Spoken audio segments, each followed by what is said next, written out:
Thanks for tuning into the Culture Class podcast. Just before we get into this, I just want to remind everybody to like and subscribe. We're only on YouTube this week, but hopefully in the future we will be on Spotify, Apple Podcasts, and Google Podcasts.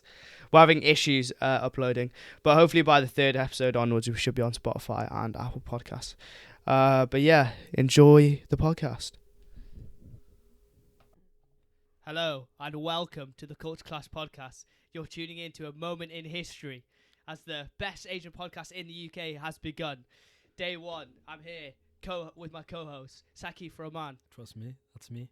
Man like himself. Come on, this isn't awkward at all. Yes, for the win. No, so today we're going to be talking about a load of variety of different things. We're going to talk about we're going to explain why we're called the Culture Class podcast, using our opposing views and just how we're just different from each other. And we're going to talk about football as well. So stay tuned in for that, and stay with us on this journey. So basically, let's just talk about ourselves first. So Hamza, you're from India. Okay. And obviously, I'm from Bangladesh. So straight away, we'll just go straight to it, innit? What do you actually think about your country, your homeland right now? Well, apart from it being the greatest country in the world, and every human there is probably one of the best humans that's ever been alive, really. It's just an amazing place. It's got great food. I mean, the toilets are great. I'm sure we all eat the same food.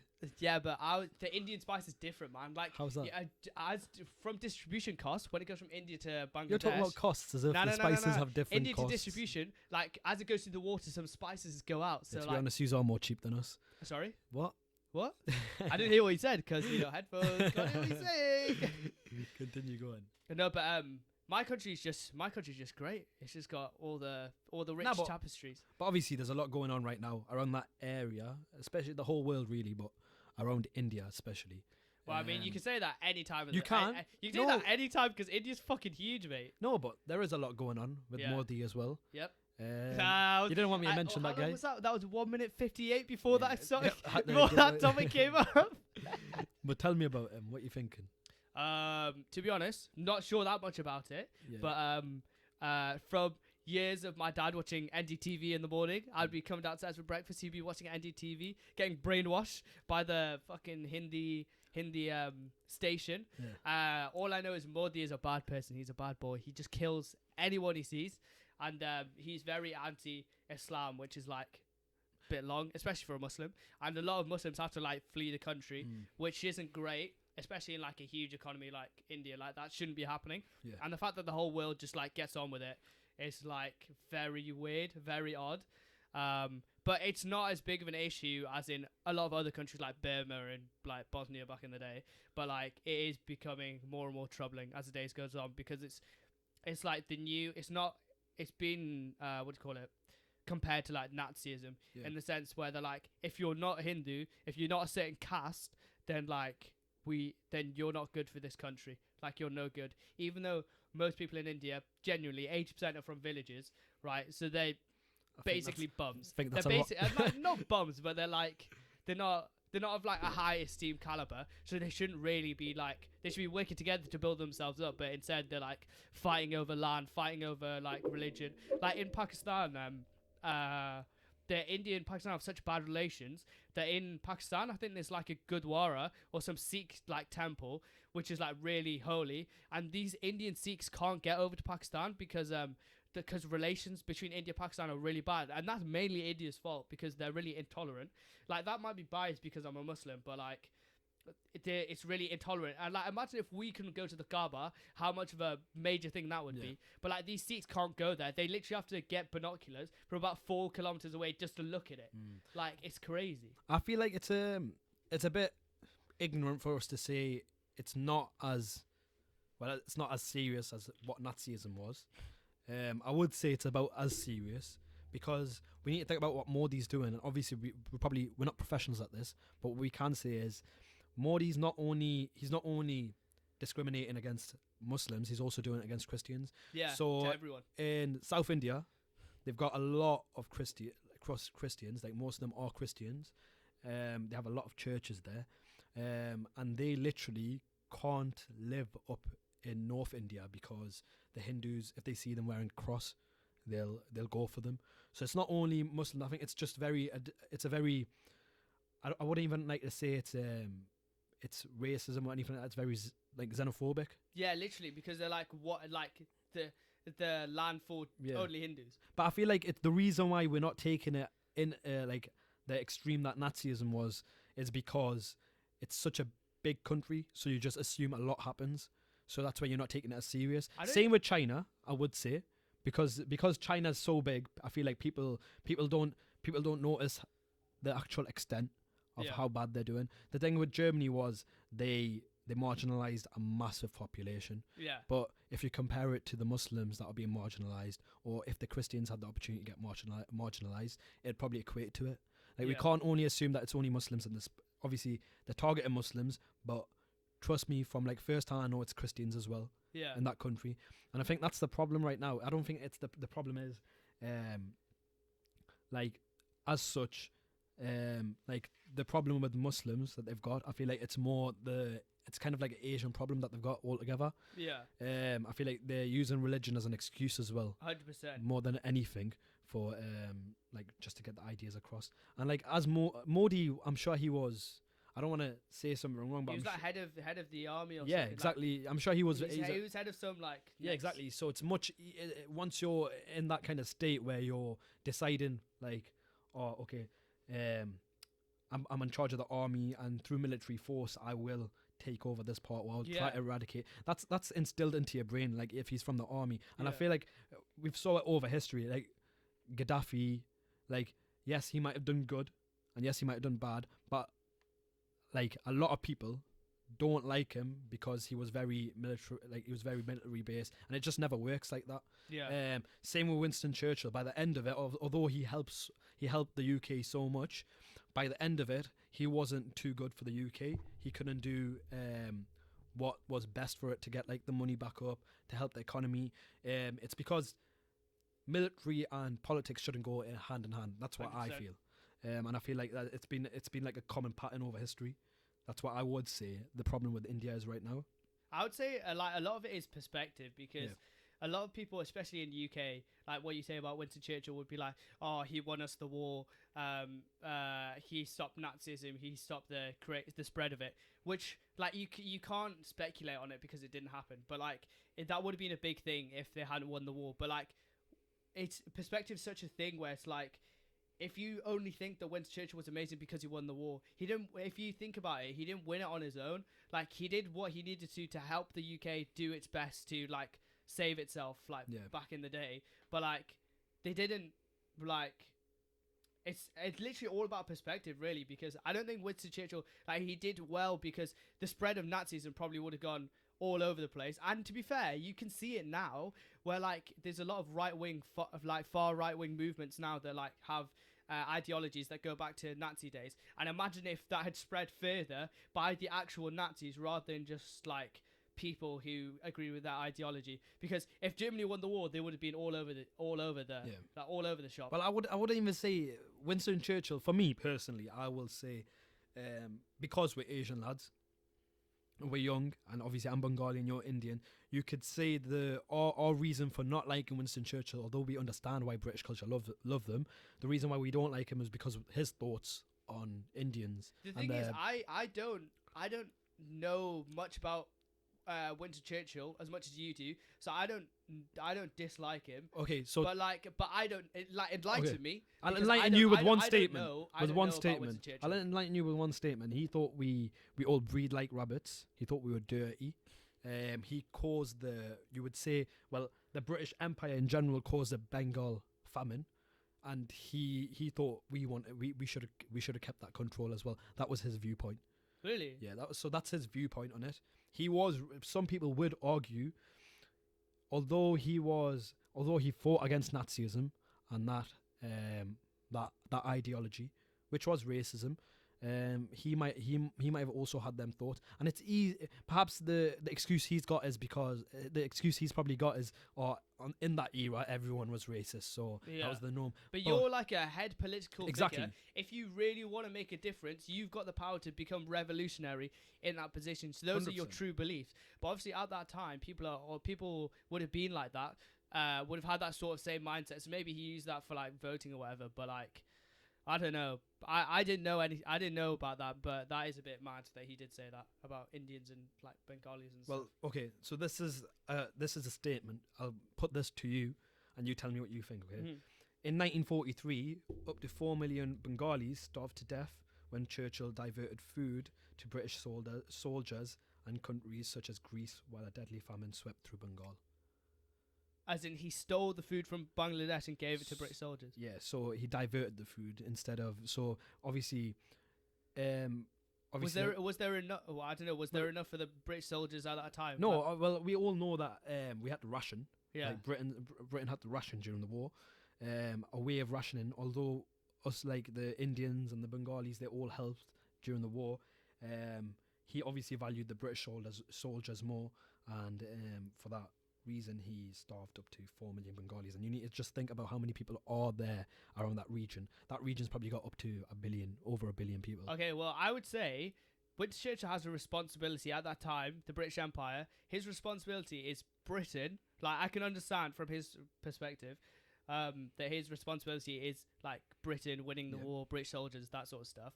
But like, he also has a responsibility to do right by the people of his empire, because they are part of the British Empire. So at the end of the day, Britain and the British Empire, the people in the British Empire, when you take over all those people, you have a responsibility for all those people.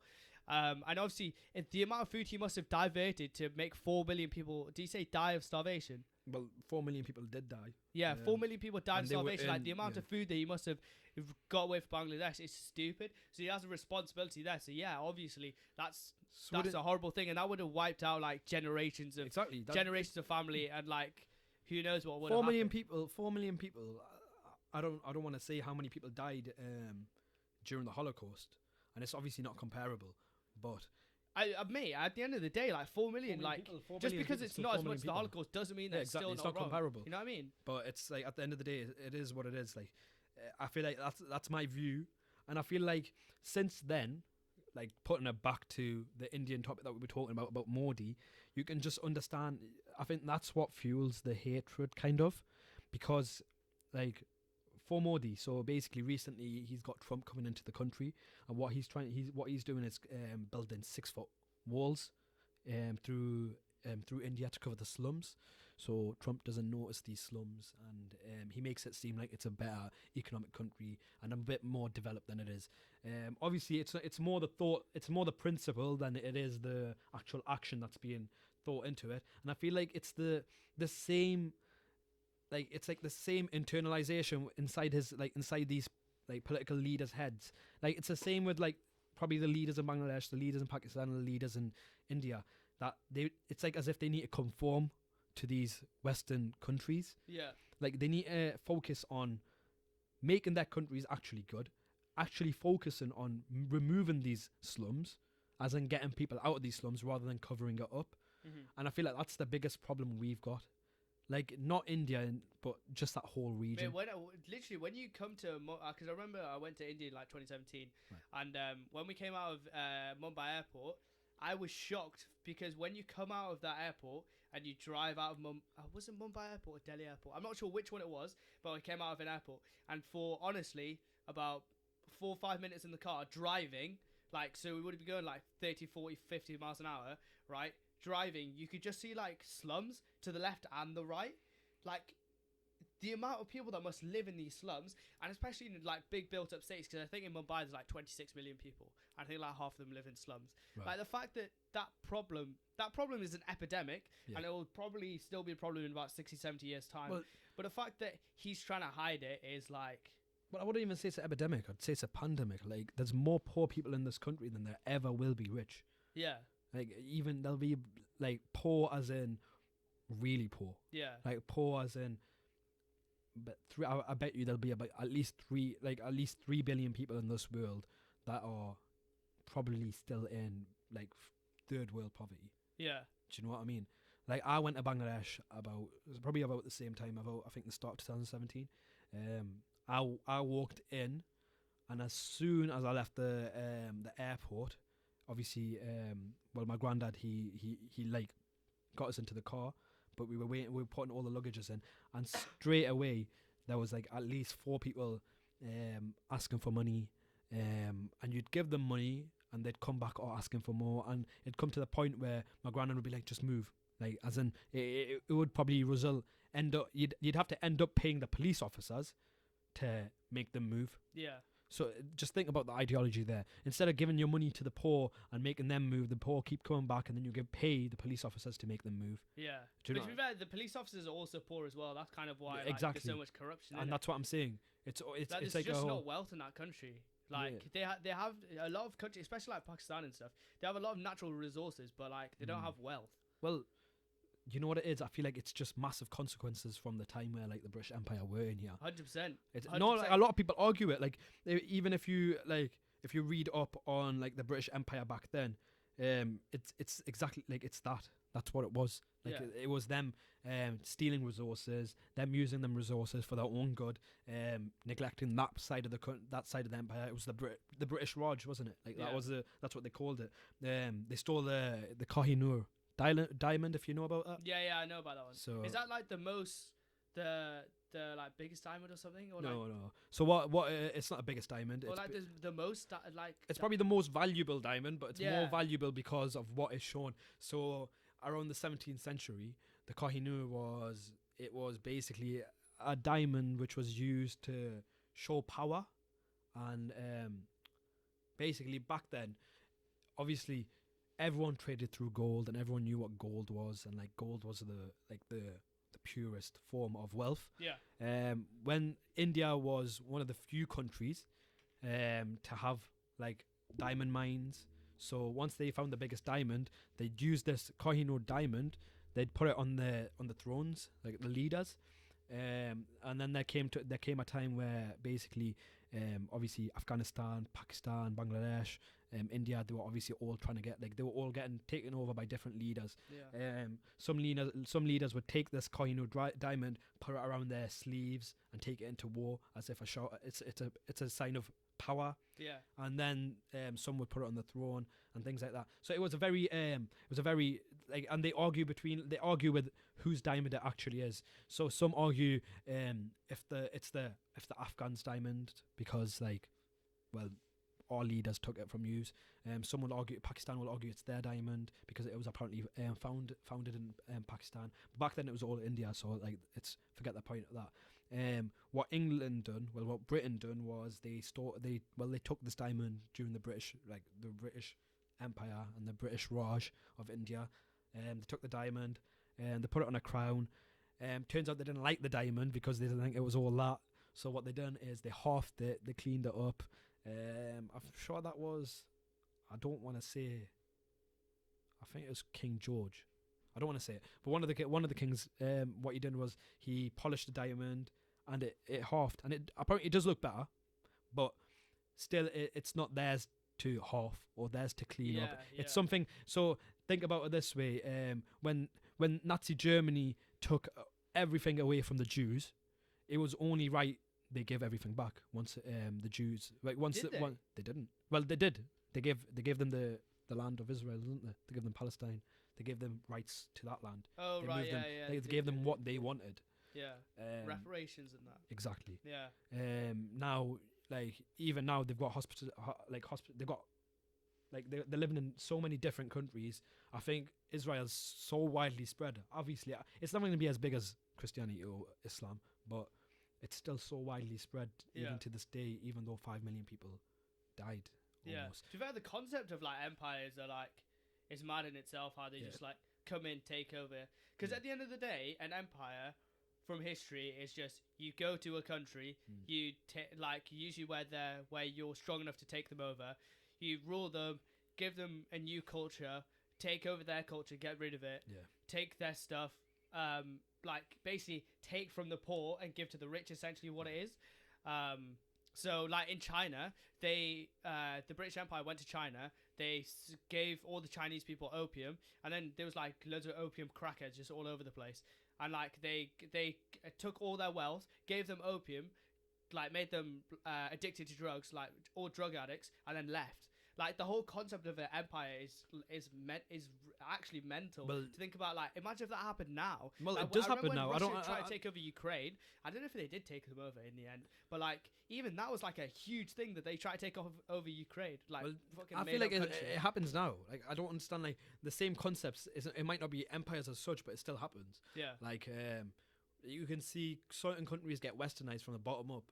Yeah. So they feed certain countries, or I'd say when Asians first moved after the World War, like us, when we first moved, we helped rebuild the country after the war. Obviously, it was mad. One of the places where they put all the Asians all together, they segregated them and they put them in like what we know like East London now, innit? Yeah. So they put it in East London, Southall and that. Yeah, so they put them in a very highly dense areas where there's loads of people. Yeah. And like they kept them all together in there, and then they probably wouldn't give them the same resource as they would give other areas. So that's kind of what like some people argue, which causes like a rising criminal behavior in them areas. Do you get what I'm saying? It creates racial divide as well. Exactly, that's what I'm saying. Because Asian culture is a lot like, even in India, like everyone's really tight with each other, like all the friends, family. Like I remember when I went to my village, on the first day I went to like my dad's like best friend's house. I went upstairs and about literally like 50 kids, about like 50 women and kids came up to me and like to look at my phone because I'd like been to the Taj Mahal, and like this whole. Everyone basically, the point is that everyone's really, really close, and that's indoctrinated into like Asian like culture and beliefs. And so if you take them to a new country, obviously they're going to go to their safe place, and their safe place is being together, doing everything together. Make sure that like when other people come in, then they're like really wary, and everyone's so closely knit. And obviously when there's not a lot of when there's a lot of poverty and not a lot of wealth in an area, obviously like you're going to create crime because everybody wants to get out of it, and not everybody has the like resources or like talent to do it the legal ways. So that's obviously where criminal behavior comes from. And like people complain about, like the British public would complain about the actual criminals rather than looking at the symptoms and how that came about, to like stop it at the root. Because at the end of the day, to stop a problem, you have to stop it at the root, rather than going, okay, once it's grown, we'll just take off the top leader. Because there's loads of, at that point, the problem's like endemic through a society of people. You know what I mean? And it's like it's not so much segregating them. It's more the fact that they weren't allowing them to integrate. Yeah. Some of these people, they came with £3. Do you know what I mean? £3. That's all they came with, and then they were in flats with 12 people. Yeah. Do you get what I'm saying? You're forcing them to be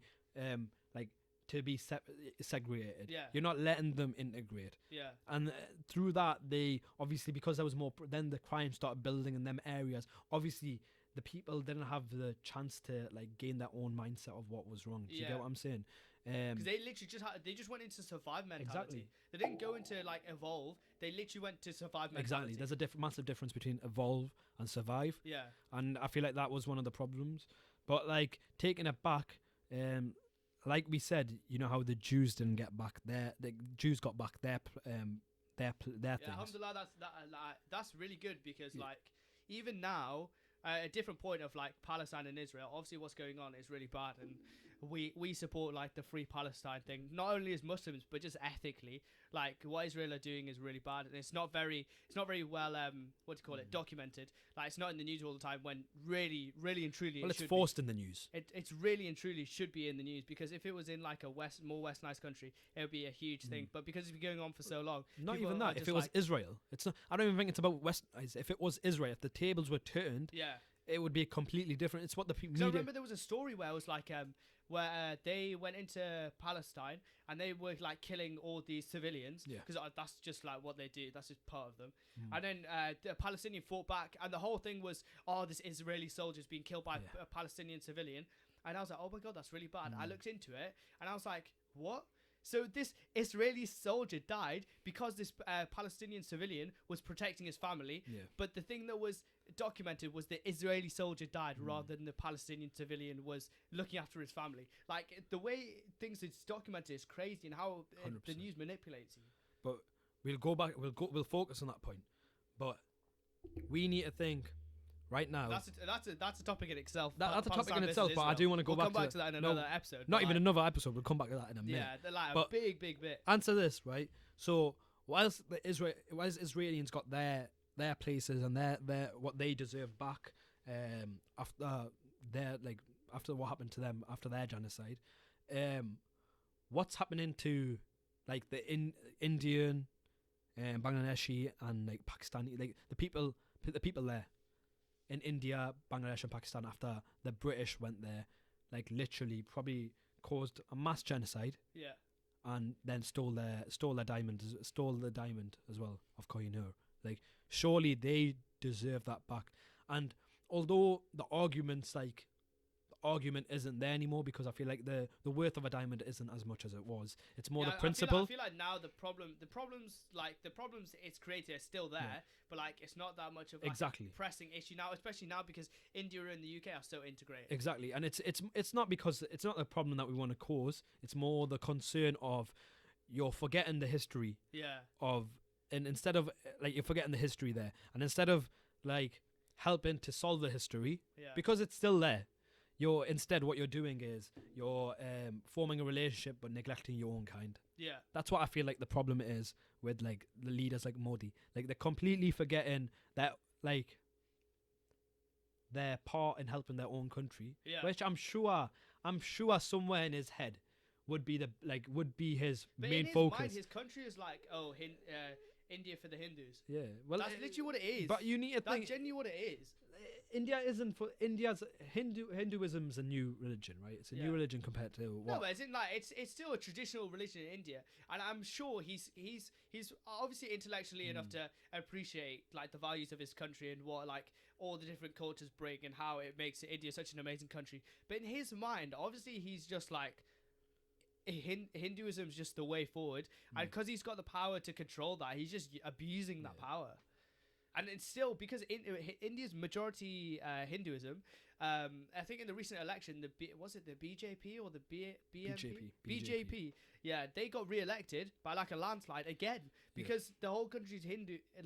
So he's not going to be taken away, is he? Like personally, I'm sure I'd like to look this up, obviously, but I'm sure if Islam, if the majority of Muslims and the majority of Christians, I'm sure they'd equate to the number of Hindus, maybe.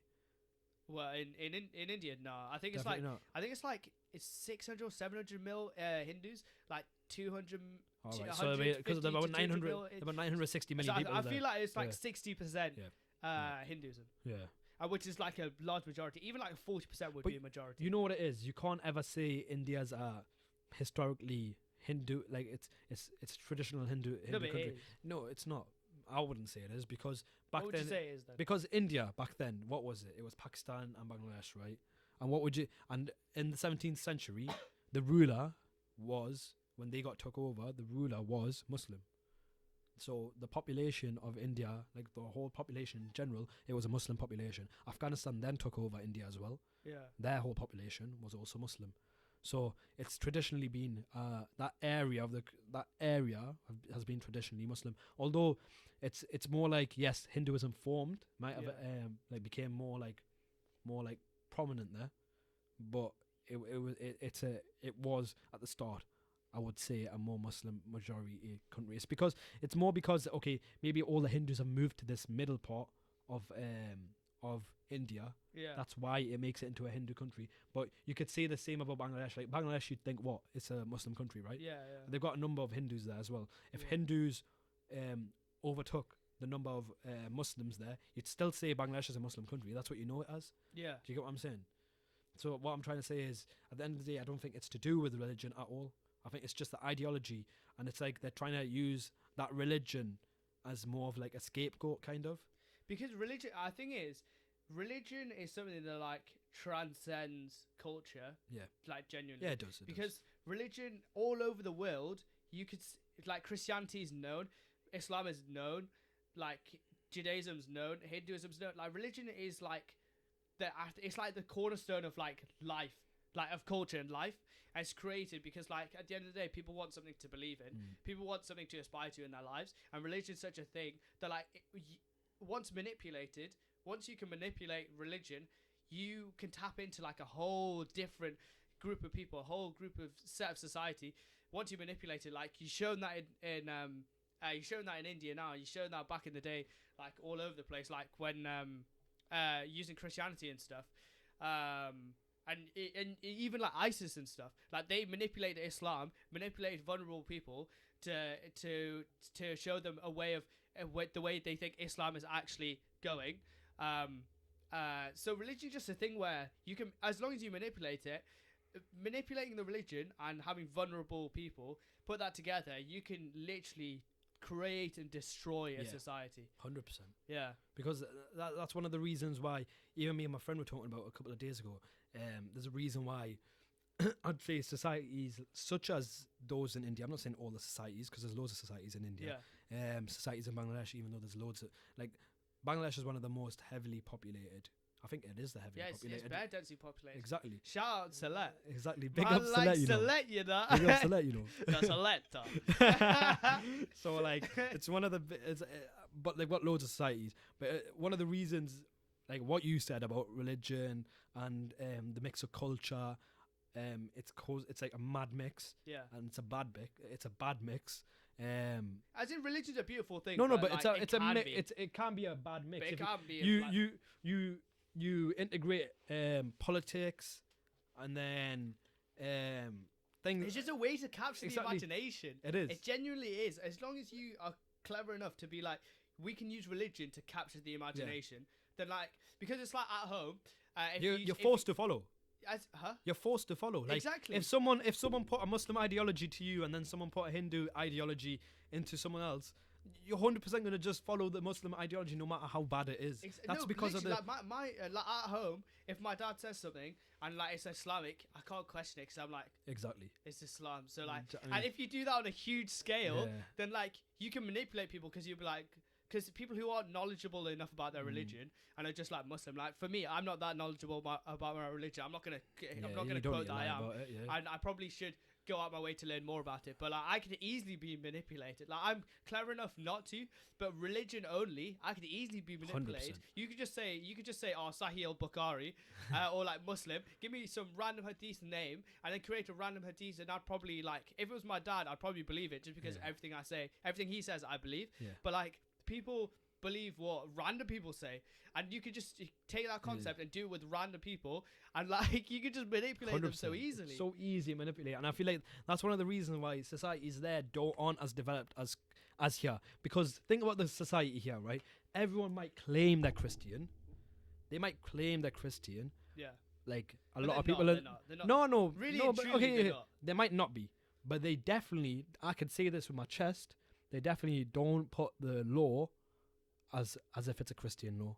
Yeah. Do you get what I'm trying to say? Like in Muslim, in here it's supposed to be a Christian country, but they don't enforce the law via Christianity. But because in it's Muslim so countries like Saudi and Saudi, all the Middle Eastern countries, they use like Sharia law and things like that. But maybe in countries such as Saudi, it makes sense because the whole population is probably Muslim. But to be fair, there is quite a lot of Christians. Yeah, exactly. There might be Christians, and that's that's the problem the Christians there have got. But here it's so much more of a mix. Exactly. Yeah. But you know what it is? India, it's probably got a massive mix as well. 200. Think about it, man. That's probably the same as that's probably the same ratio as England. Yeah. Do you get what I'm saying? Yeah, but the thing is, I think here it's just like it's different. I don't think you can manipulate the whole population because it's so diverse. No, but it's so diverse. It's so diverse, exactly. That you couldn't you can't just be like, okay, we'll manipulate the Christians, but that's only like there's only about like 9 to 10 million practicing Christians. What about the other 50 million? Because we're not practicing. Like you wouldn't say you wouldn't say everyone who's a Muslim is a practicing Muslim. Yeah. Do you get what I'm trying to say? So what I'm trying to say is it probably equates to the same ratio, whereby like this is a Christian country. There's probably about I'd say about 80% of probably about 70% of this country is probably Christian. Yeah. And then the rest is But the thing is, when you say define Christian to me. Define. Bro, it's just anyone who follows a religion, right? But as in No. But like loosely or loosely, like. where's the like, chain on their chest or what? No, anything. You got baptized. You're a Christian, right? That's what I'm gonna say. Okay, if that's what you mean. Okay, yeah, maybe. You got baptized. 80% of the people have probably got baptized or some sort. But I think you have to find like a line between people who are Christian via baptized and people who are Christian. Yeah, but my point is, if like in India, people who are Hindu are Hindu. Yeah. Not like, oh, I'm a Hindu on Tuesdays. Yeah, only, but on Wednesday, Thursday, Friday, my point is, yeah, but listen to this, right? I know Hindus that eat cows. Right? At the end of the day, they're still Hindus, isn't it? Yeah. Like I know Muslims that eat I pork. think, yeah, 100%. Like Muslims, Muslims, do you know what I mean? break Muslims rules. eat Like, pork. At the end of the day, you're human. Like at the end of the day, you're Muslim. Like you might eat pork, right? I'm not saying Hamza doesn't eat pork. I don't. I just want to put it out there. He has Tesco meat. I don't that's sip it. alcohol. I don't take drugs. I don't eat bacon. When I see a female walking down the street 10 miles away, I put my head down, right? And then when I need to look up, I'm like, sister, can you put your head down? With that accent as well. Yeah, literally. It's like Arnold Schwarzenegger. No, but what I'm trying to say, I don't do anything haram. Just putting a disclaimer out there. So, mother and father, if you're watching, I'm the most halal boy in Nottingham. I've won the award 3 years in a row, even though I've only been here for a year. But I'm so halal. I've checked this fridge. Now what I'm trying to say, he's baited me out there. now what I'm trying to say is, like, Muslims that eat pork, right? Yeah. But at the end of the day, if a Muslim law came in, they would still pick the Muslim law over a Christian one. Yes or no? Yeah. 100%. Yeah, that's what I'm trying to say. So if 80% of this population or 70% might be Christian, whether they're practicing or they haven't even got baptized yet. If a Christian law came in, they will automatically choose that whether they're practicing or not. Yeah. Do you get what I'm trying to say? Yeah. So what I'm saying is, the same ratio where it's 80 to 20 here in this country, of 80% being Christian and 20 being other, that's probably the same in India, 80 being Hindu and 20 being the rest. Yeah. Do you get what I'm trying to say? What I'm saying is, like, because, like, the reason why this country is different to there and why this country is it's progressed a lot more, like, evidently.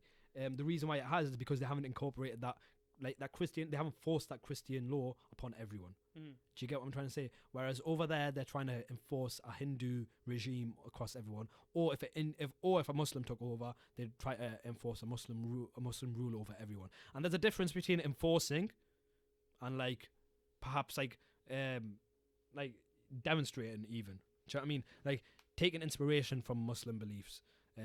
But instead of I think enforcing in this climate of the world, it's a hard thing to do. Yeah. Do you get what I'm saying? Yeah. And I feel like that's similar to what's happening in China as well, whereby they're trying to force an ideology, and like that like you can't be a Muslim. They're trying to wash that away. Yeah, that's crazy. Because I remember back in the day, when I went to Umrah in like 2012, Yeah. I learned that in China you're only allowed to have like one kid, but if you're Muslim, you're allowed to have 3. I was like, Why is that? Because like in Islam, you're supposed to have like, I don't know what it is. I think in Islam you're like supposed to have more children. Like it's just That's like small blessings. Yeah, yes, more of a blessing. And I think like the Chinese government did appreciate that, but I think for overpopulation you were only allowed like one child. I was like, that's mad.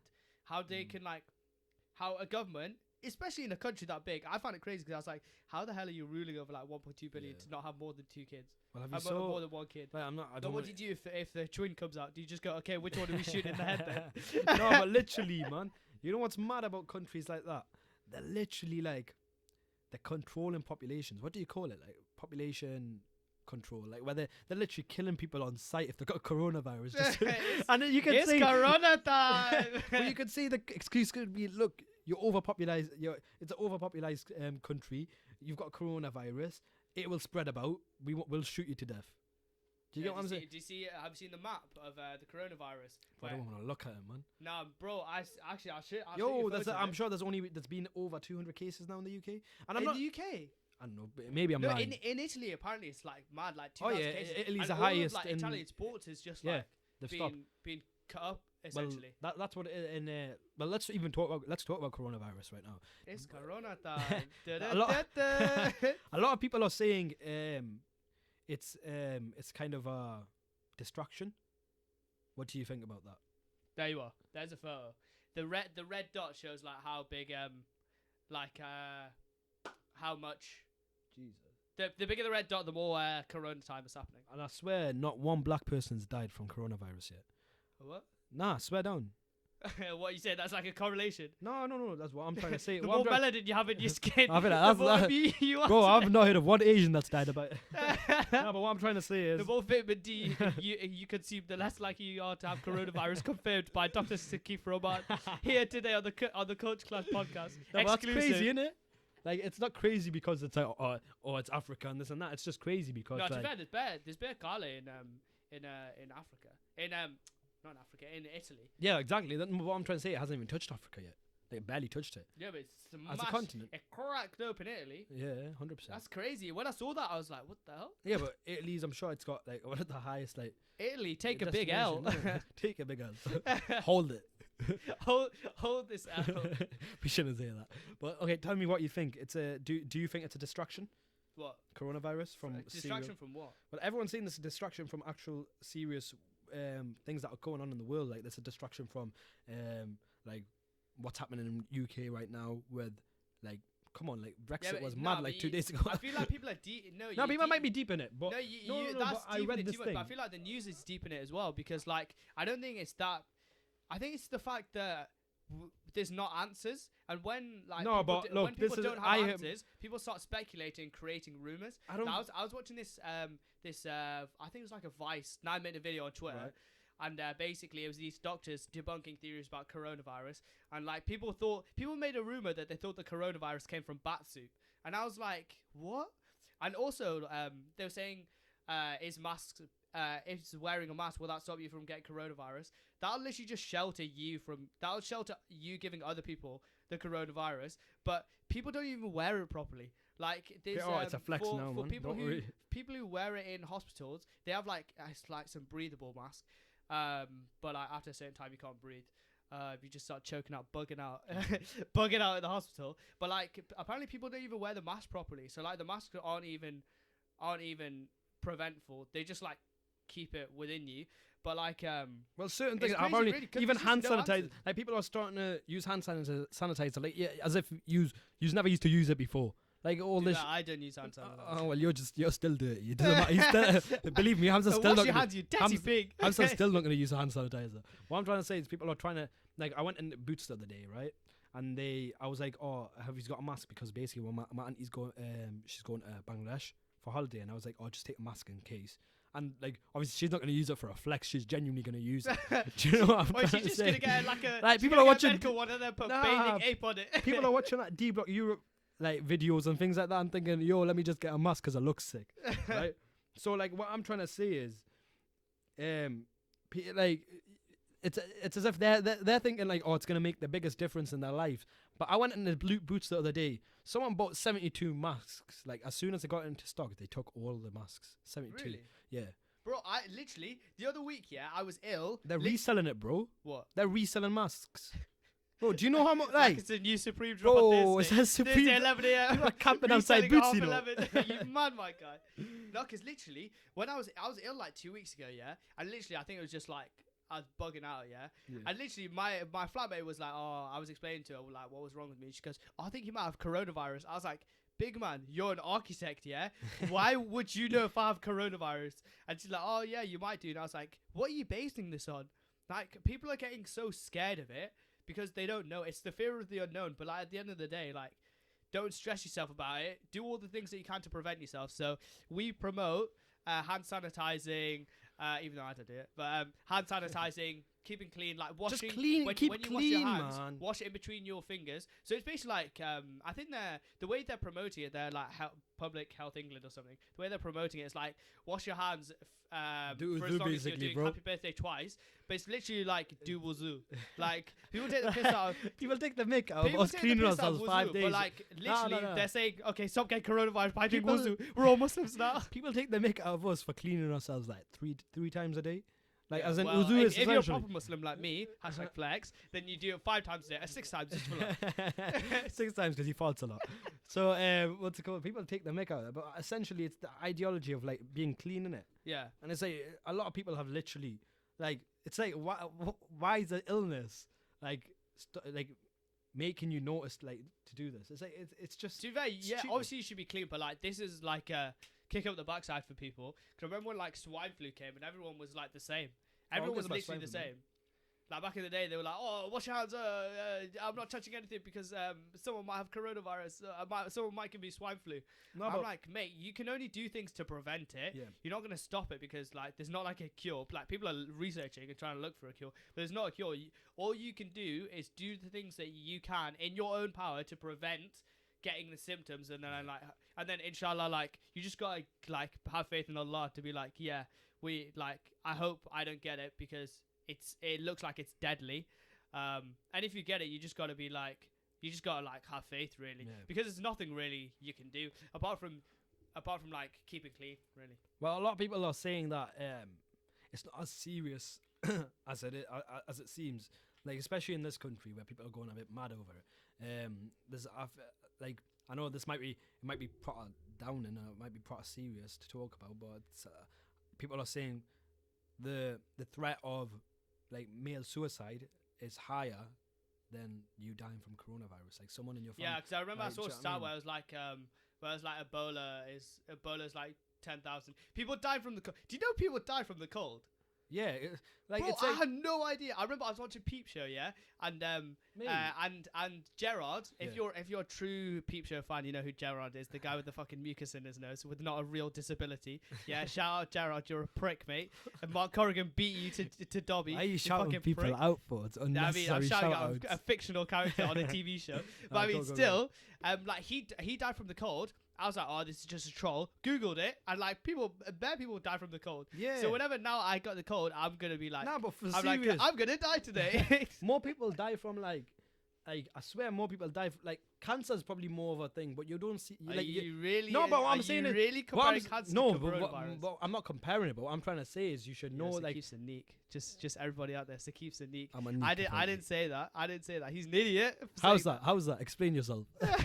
What do you mean? You're the one who said cancer. Nah, but like, no. What I'm trying to say is, I saw the status where they were comparing certain things to like coronavirus, to the death of coronavirus. Yeah, that's what I was about to look for just now. It's the meme with all the stats in it. Yeah, and it was like the threat of cancer to you right now is probably higher than you getting coronavirus. Yeah, and some people are going mad over it. Like they're thinking, like that's if Corona comes to me. No, but that's if Corona comes to me, they're gonna hold smoke. Look at these.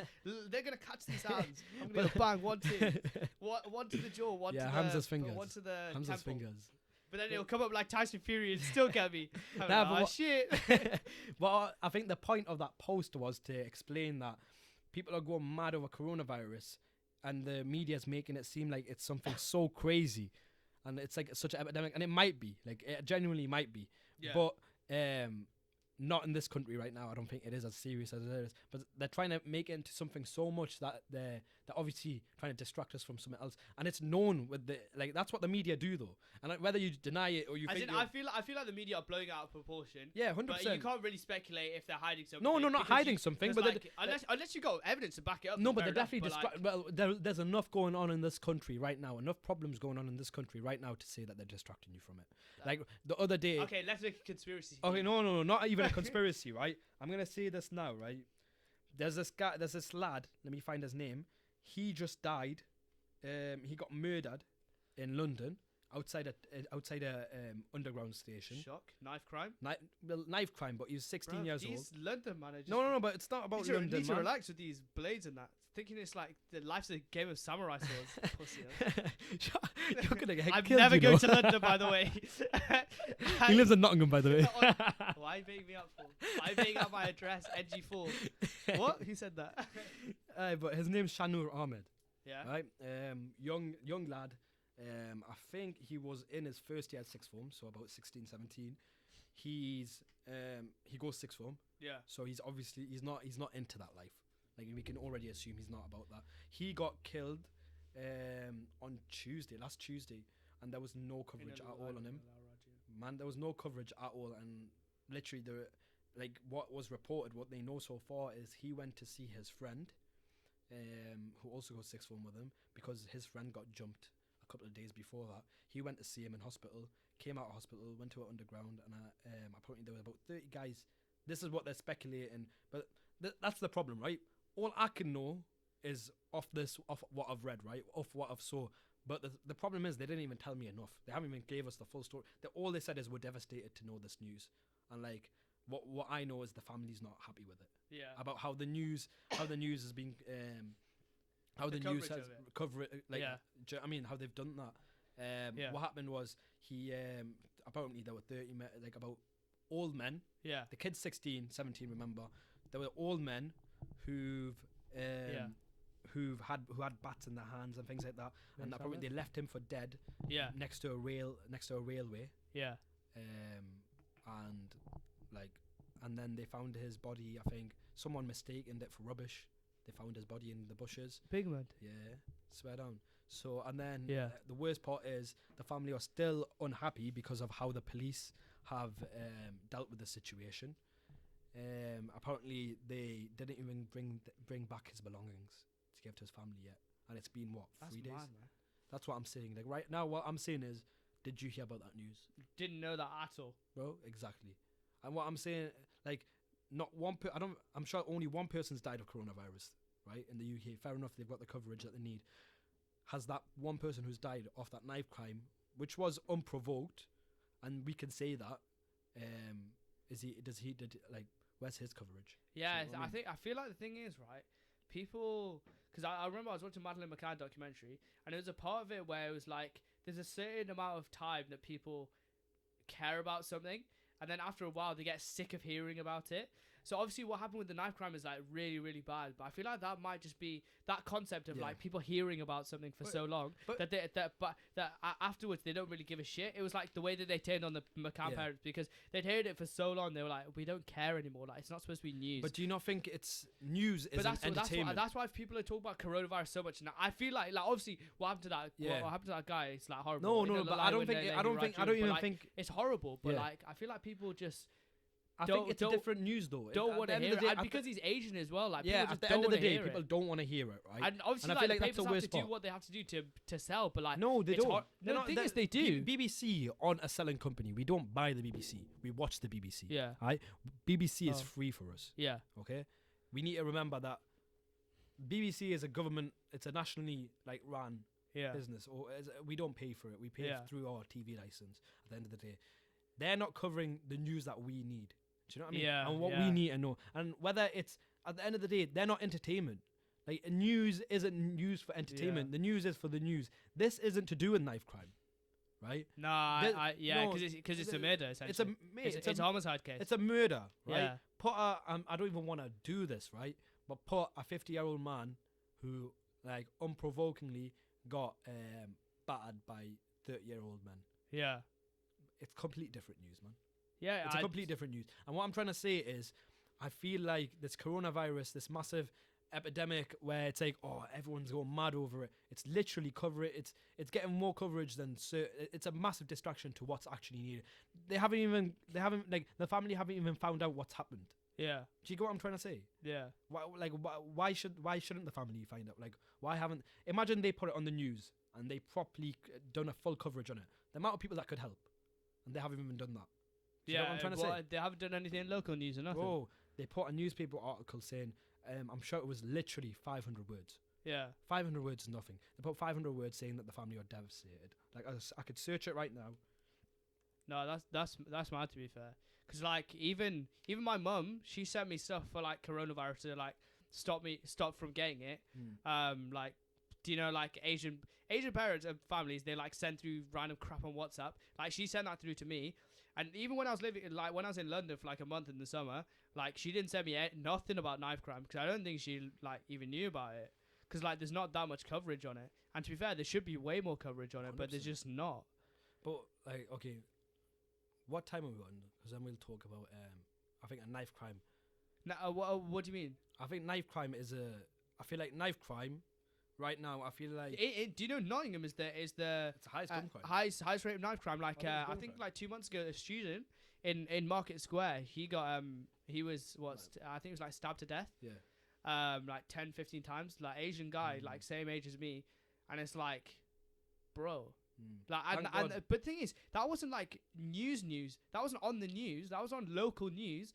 and like it was blowing up on social media because his sister like posted like a really like heartfelt story about it.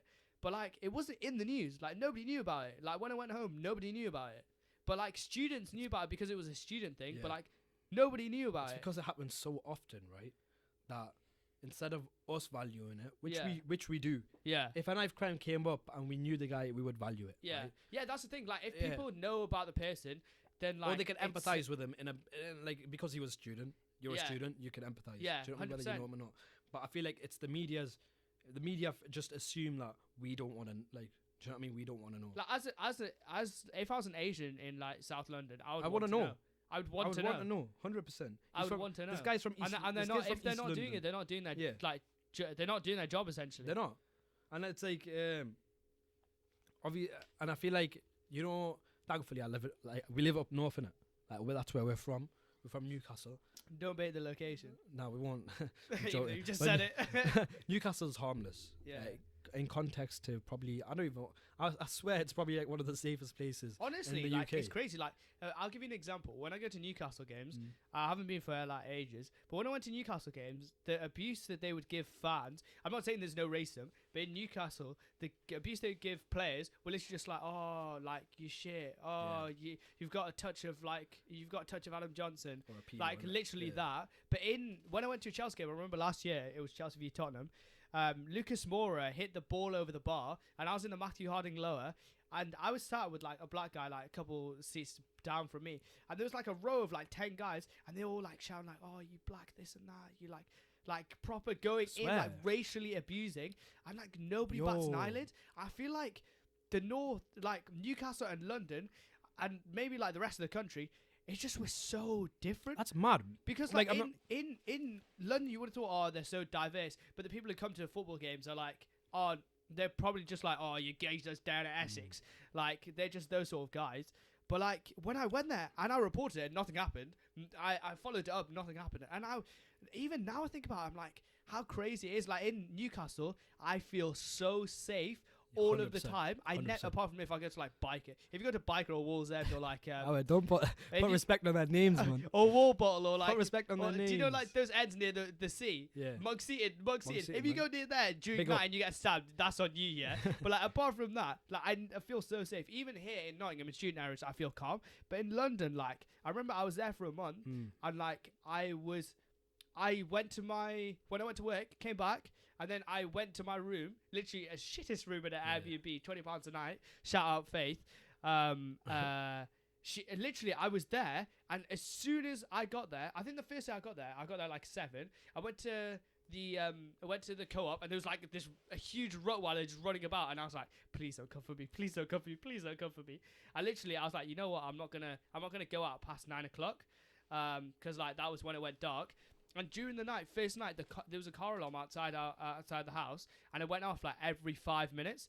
And like throughout the whole time I was there, I wouldn't go out after 7 because I had to come home. I was just like, you know what? I'm just gonna stay safe. You were on curfew. Even though obviously it's like a different place, like it's a new place. So obviously you feel skeptical. Obviously when you go to a new place because you're not familiar to surroundings. But in London, it's so mad because believe me, it's a north and south thing, man. Because I basically, obviously, you moved down. You saw north to south because you moved from north to south. I moved from Newcastle to Durham for a year, which is like basically nothing. Exactly, but no, it's like it's still a different. No, but it's different because Durham's a complete. You'd think it's down south. Yeah. You go Durham, you will 100% think it's down south. You would never think it's northern. Yeah. It's a northern place because there's so many like southerners down up there, and like. Literally, like even though it's full of southerners, it's like you can see like it's so much more like you feel safe there. Yeah. Even there, and it just shows like when there was a murder that happened in Newcastle. Do you remember that guy that what in Eldon Square? Yeah, Eldon Square. Remember when he got murdered? Yeah. And he got stabbed with a screwdriver by some stupid kid. Nah, but like, do you know what I mean? No, I laugh because I literally looked to the right and we have screwdrivers on the bed. Yeah, that's a bit bad. I'm locked Saqif, he's dying now. Nah. This is all a ploy.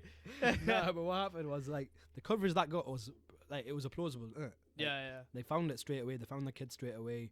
They let the What happened? Did they charge the? yeah, man. But it's a bit stupid. They gave him like they said he's got like something wrong with his head. Like Oh, he got off on mental charge. basically got. Yeah, 15 you are years. definitely fucking mental if you're killing someone with a screwdriver. He got 15 years for stabbing someone with a screwdriver. 15, 15, bro. That's it. But But what he was in a like minor. Bro, 15 is in a mental nothing, hospital? bro. Nah. He'll get obviously. in he'll get a the- jail? Yeah, he'll get psych, but I'm sure he only got 15. That's nothing, man. That's For life for a minor, but murder is 15 years, isn't it? nah, it's. I'm sure. 15 years to life. I think because he was a minor, it's 15 years, but he literally turned 18 when he got charged. He's gonna be there till he's 30. Bro, like, Bro, even he- though 50 years is a long time, you can come out at But 33. he's gonna be have there a when he's career. okay. Look, he's gonna be there when he's like what?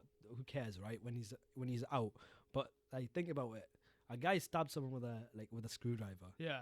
and like you, 15. I swear, I don't even know if they do night and day on like you know if you get charged with life Yeah. essentially, because basically when you get charged you do night and day. What's that? So imagine I got charged for like fraud. Don't do fraud. Shopping out it. But like if I got charged for fraud, got 3 years inside, I'd do night and day. So Yeah. it's basically halved essentially.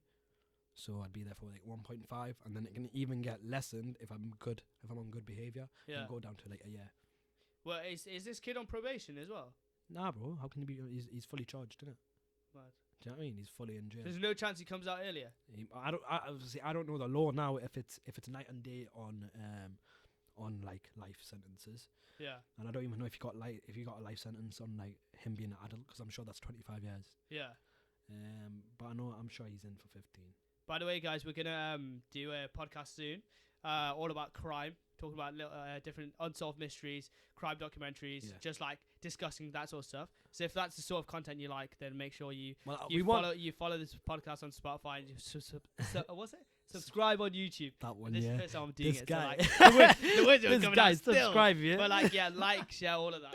Because next podcast we're gonna be talking about crime and like the Gedson Fernandez I just said. Bro, The not Tottenham Gedson baller, Fernandez. yeah. The one that missed his what's his penalty, name? not that one, man. It's What's his name? Gabriel Fernandez. Gabriel Fernandez. Big up We're gonna for be talking Gabriel about. Fernandez. We're gonna be discussing Gabriel Fernandez and other unsolved mysteries. Like, Don't so fuck if with you the cats. enjoyed the Cats documentary, what's it like? Don't fuck with the cats. Don't fuck with the cats. If Yeah. you enjoyed that, then we're gonna be talking about mysteries like that in the next Also, episode. the Aaron Hernandez one. Mate, That was good. we could talk about that. No, for that was a good documentary. I'm not that into like. I feel like the Gabriel Fernandez one. It's very sad. It's not as. I haven't watched it yet. it's not as cunning. I've been told by people to watch it. It is good. To be fair, I'll be honest, right? I only watch it before I go to bed, so I'm like half asleep. Do you know what I mean? So it's, Mate, I can't watch crime documentaries before I go to bed. Literally, I have to Really? lock the door, my guy's lock scared, the man. window. My and guy make lives sure in that I'm Nottingham, like, that's why. okay, I can watch this without getting murdered. Yeah, so I know. I'm starting I'm liking them a lot. Do you remember Making a Murderer? Nah, That was the one. you know what? I People never on watched that. Netflix. People on Netflix. you know Making a Murderer. That was a Yeah. good one. That was really good. There's other ones that are coming out as well. I'm sure. You know that serial one, Ted Bundy. Oh, I've Haven't watched that one watched that one like yet? 8 times. Haven't even watched it yet. Mate, You need to tell me about that one. It's Not so now, but it's so weird because like, it sounds bad, but I wanted him because he came off like the way they did it. He came off so charismatic, and they didn't the way they like did the film. It didn't make out as if he was a murderer. It made out as if he was just like a normal guy, and he was just out here. Like they were making him into into a legend. Yeah. Like not a legend like how we go, oh, like you're a legend, like an actual legend. What's Rather that than saying called when what you, his murders were wrong. Like there wasn't enough. I think there was only like one police officer that was there, not describing the homicides, but like saying, this is the first time I was, because I remember one guy was like, this is the first time where I was happy that somebody died. Because when he got put to the, spoiler alert, he got put to the chair. Yeah. And one guy was like, yeah, that was the first time in my career I was happy. They're like that somebody was glamorizing put to the his. chair. They're And that was the literally only glamorising person it. in the whole documentary that was making his murders not into like some like fun game, into like actually giving some context and being like, yo, this is how they died. Yeah, I heard there was some people that were like rooting for him, innit? Bro, like, There yeah, was there people actually rooting was. for him, innit? There was. That's And what I'm that- saying. And that It's- woman, it's- where he tried to get married. Yeah, exactly. He tried to get married to that woman in court. I was like, are you dumb, man? You know he had children on death row. Really? Bro, it's mad. What's his children like? I can't remember. I don't know what their names are, but Still they're still alive? alive, you know. Really? Mhm. Are they quite old? No, because he would have had kids that are like in the 80s, so they'll about probably be like 30. 40 now. All right. Yeah. They're properly glamorized. Like the Pablo whole Escobar, situation. children age. Yeah. Yeah. Pablo Escobar. That's another one. Pablo Escobar, Emilio Gaviria. That's another one. That's another one. Now, to be fair, all these Netflix documentaries so interesting. Netflix is kind of Netflix have popped off. Ah, And Sunderland fuck till I Amazon die. Prime right now, because I was kind of bigging them up after they made that Man City documentary. What, Amazon Prime? Yeah, that was sick. They're making You one know for what? Tottenham though. Do you know the whole? I'm kind of pissed off about that. Why are they making one for Tottenham? Did you see the Leeds one? No, I didn't watch that one. The Leeds one was quite good because it basically Daniel James was supposed to sign for them, and that was like the high point. As soon as he didn't sign for them, the whole season just Did you fell watch the off. Sunderland one? Huh? Sunderland one was. Oh, quite that's just interesting. hilarious. No, that was quite interesting. Did you see the funny bit where it's like, why is that Zlatan Ibrahimovic on this list? The new season's coming on April 1 though. What have they made another season? Yeah, Fucking hell. Netflix. Bro, they'll be in League 2 for like. What are they? League 1. Then League Jesus. 1, they're fighting for promotion. To be fair, They're not but gonna like get it. they keep on getting shagged. Like Yeah. Gillingham brought them back to 2-2 this 2-2, weekend. yeah, I saw that. But I don't know. It's we'll talk football on the next podcast. Yeah. But yeah, we'll end off on this topic because we were kind of talking about it. The difference, how different Newcastle is. I'd say like West End of Newcastle. Yeah. Obviously, Hamza's not from West End. He's from the posh ends. Okay, so I'm not. Well, technically, I'm from the posh ends. No, That's why I talk so nicely, and that's how I made it out. My guy saying nicely. My guy went made to it out West End. to Nottingham, right? And I'm from West we, End. And I we made it won't- out we to won't Durham. tell them that Saqif went to Durham University, but Yeah. technically, I made it out. But we'll talk about that because you are quite, you know people from there and you understand the culture there. Yeah. And let's just talk about it. Like that's where we're from. So let's just talk about West End. So Yeah, far. basically, before we talk about that, I'm just gonna explain that like the reason we're like the name's culture class is one, sick name, two, like marketable. So those are two like sick reasons. But honestly, like if you looked at us on the street, you'd be like, oh, they're the same. Like they're both great looking people. Like Hamza's a bit better looking, but like Saqif's just there for a ride. But like honestly, like you just be like, oh, look at those packies. But in reality, we're so different. Like we, like I moved out. He didn't move out. I did move he out. he went to an all boys school. He's got different mentality to me. But Right, like, listen. On the face of it, on the face of it, Let we're me the same. clarify this quickly. Because you said all boys school, just before anyone gets any football, right? All boys schools, I'll say this with my chest, don't say anything, Hamza, because I'll say this now, right? All boys schools are probably like less gay. Oh wait, or I like was less not even thinking homo. about that. I was just No, thinking because that- you know what it is? It pisses me off when they're like, oh, yous were gay and this and that. Like, there's no problem with gays, right? At all. But like, it's so like, I don't know how to explain it. It's so stupid. Like the No, ideology. when I say all boys, I mean you. No, I know you When you don't. go to an all boys school, you create a pack mentality. That's it. Yeah, exactly. That's And the that's, only thing. wouldn't you say that's more laddie than going to like? I'm saying this now with my whole chest. I'd rather go to an all boys school than a mixed school. You know, because I boys. nearly went to St. Cuthbert's in. No, but in because year you nine. know what it is, boys act like dickheads in front of girls. Like you'll never see a boy you'll never see a lad be a lad in front of a girl. Do you know what I mean? You'll see them be a dick. Yeah. That's a massive difference. And for sixth form, Yeah, I don't talk to girls. I'm saving everything for marriage. Exactly. Keep it Hamza's and halal. halal. And that's the difference. HMC halal certified. Just in case my mother and father are watching this log. Nah, but HMC. it's true though. Yeah. Like that, I hated like when I used to see boys like outside of school with like girls and that. They were actual proper pricks. Like they were actually they had. Like, I feel like it made them less aware of what they were doing. Do you know what I mean? Yeah. Like how to talk to girls and this and that. And then for sixth form, I went to basically my sixth form was mixed with the all girls sixth form as well, but I could do one subject. I went there for a year as well. And like even that wasn't that weird, to be fair. No, but when I say I went to I had different school. Well, the thing is, I had different school experiences because you stayed at one school for like your whole your whole 100%. career. I went to different schools. Like, I went to Discovery School, which was like the shittest school ever. It was the worst school ever, and it probably You like, messed downgraded up my it. career. How but, did like, you downgrade that bad? honestly, Like, look, you can listen to Hamza's voice, basically, right? I'll give you. Let me say my reason. Right. Basically, I remember one day I was sat in the conservatory and my mum was like, we found this school to go to, which is a random thing to say because in hindsight, like changing school is a huge thing when you're young. And basically, I just moved to Gospel Academy like at the start of year 9, and basically I lost all my good friends at middle school because they were in a different half. And I'd like made a new best friend in my class because in my class you had all the same classes like history, like all the same subjects you were doing all together. And like in the back of my mind, I was like, this guy's a bit of a freak. I don't really want to be best friends with him. And literally, I used changing schools as a way out. I literally used changing schools as a way out, which I shouldn't have because so Discovery School, stupid. literally, I think I had minimum like 7 different teachers for each subject over 2 years. I think in engineering, I had 8 different teachers. And it just messed me up. But like, alhamdulillah, I made it out. I made it to 6th form and I made it to university. Which 6th form did you go to? I went to Gospel Academy. Gospel Academy. Yeah.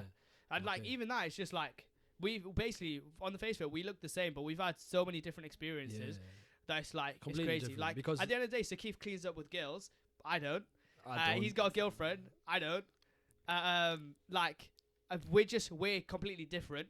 So like that's why we call it a culture clash essentially. Yeah, we're living different. And he lives in Chavy Ends. I live in the poshest, the most highest estates of Newcastle. He's a prick. That's it. But I feel like Discovery School. That was like owning a takeaway could never be me. Could never be me. Going to Chaiwala could never be him. Well, Chaiwala's actually banging. Nah, allow that. Chaiwala's actually dead. You know, I'd for say anyone who Chaiwala knows is West End, right?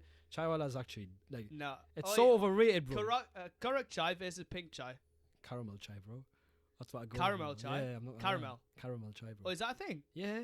Oh, bro, right. I'm not even joking. Caramel chai is so much nicer. No, I would say honestly. You haven't even tried it yet. So how can you say?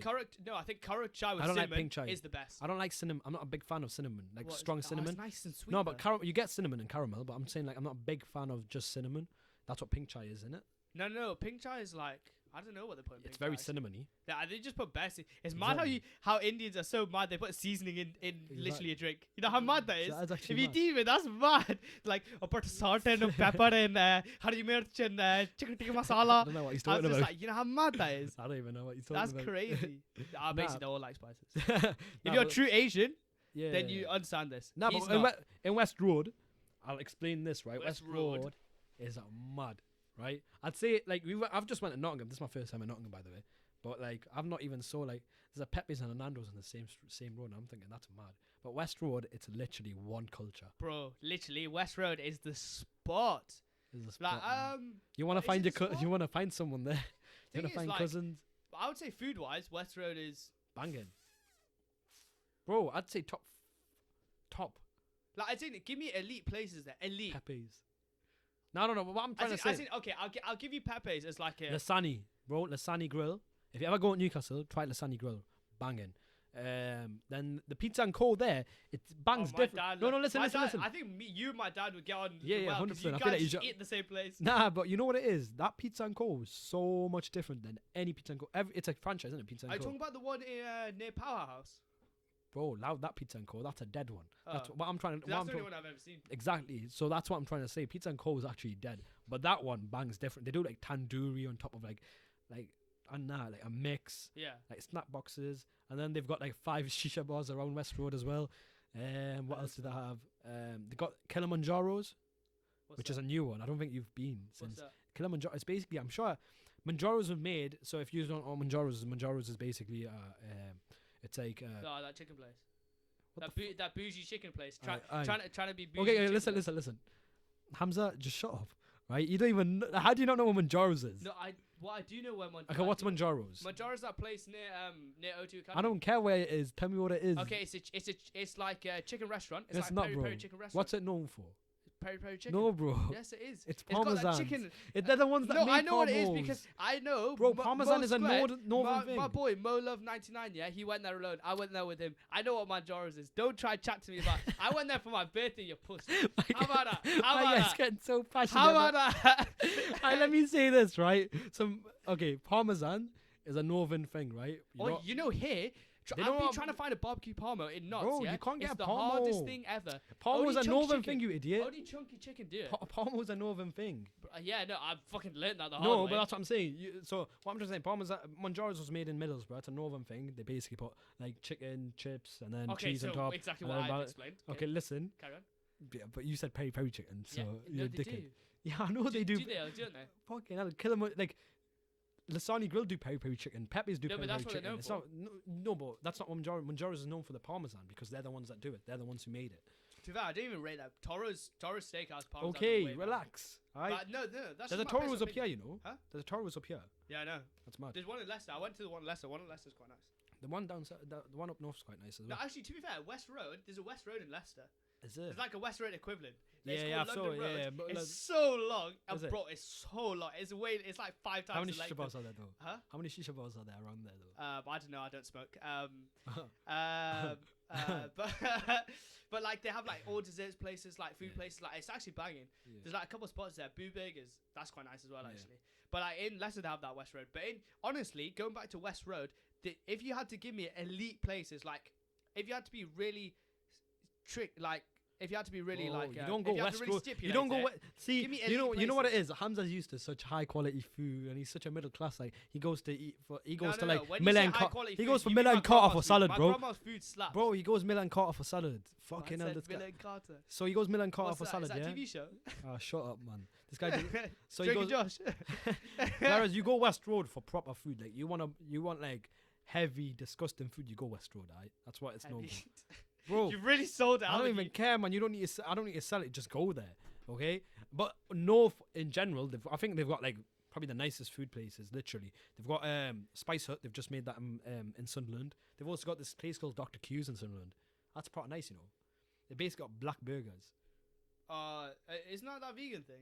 Nah, bro, it's not. It's not even vegan. It's so nice though. Why is that black burger? It's got that one? chili 'Cause I don't cheese in as well. Huh? Chili cheese and shit like that. It's unreal, man. I think that's one of the nicest burgers I've ever had. They got Hungry Hippo there as well. And then what else is there around Newcastle? Pepe's obviously, Dixie Chicken Did Cottage. you really just say Dixie Chicken? I Yeah, okay, that's where we ended the podcast off. We'll Okay, edit Dixie that. Chicken. Sorry, Harris. I know your dad owns all of them. Your dad's a baller from them. Shit, I probably should have said that. Harris, like, your dad's a baller, and I rate your car. But Dixie Chicken, dead munch, tired nax munch. If you're a broke boy, you go there. You go there for 99p mini fillet burger. After you've been to Sports Centre, you go there for 99p mini fillet burger. That's the spot. Oh I well, mean, by the like, way, it's they've not got good Sports munch. Centre there as well. Don't ever say that's good munch. Yeah, it's not. That's tired nax I munch. lie. What else is there? What else?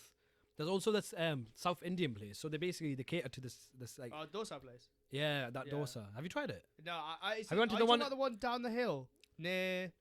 Opposite towards Sports Metro Centre? No. Nah. Have you went to the one in Gosforth? Jesmond. What? There's one in There's Gosford. a dosa kitchen. I didn't know that. It's quite nice actually. I've been I to went there. dosa and chutney in Nottingham. That's quite nice. Yeah, I went. It was alright. I'm not a big fan of dosas though. Yeah. I'm not gonna lie. Well, it's too thin, isn't it? Yeah, basically. It's basically it's like savoury pancakes, isn't it? Yeah, pancakes. Yeah, for good, it's basically savoury pancakes. they're very sweet as well. Yeah. I'm not really a big fan, but they do that as well. What else have they got? Obviously they've just opened the Chaiwala there. Got Ice Stone Gelato, bro. No. I went there with my cousin and my cousin's boy. Yeah, it's actually dead. Bro, that's the It's actually dead. The only good thing was when like Kaiba Cafe, bro. when Kez used to work there, like, I'd get free ice blast. But apart from that, Legend. it's dead, bro. Yeah. It's dead. Nah, It bro, looks nice. It bro. looks nice, but it's Oi. dead. Kaiba Cafe. Remember when we went? That was nice, innit? That was calm. Bro, they've upgraded. You think? How nice is it now? The thing is, I really like the pasta. And I the liked pasta it. there is. And you're a pasta connoisseur as well. Oh, mate, if you need any pasta chat, yeah, I can talk instead of talking dirty, I can talk pasta to you. Shut Oh. up, man. Fusilli, penne, tagliatelle, linguine. My guy is a pasta connoisseur. No, generally I am. But my specialty dish is pesto chicken pasta or cheesy pasta. Really? It's the one. I mate. tried to make spaghetti once at home, like when I was living by myself. It Oh, was I hate disgusting, man. I spaghetti. got myself food poisoning or something. You gave yourself food I'm poisoning sure from I did, you know. spaghetti.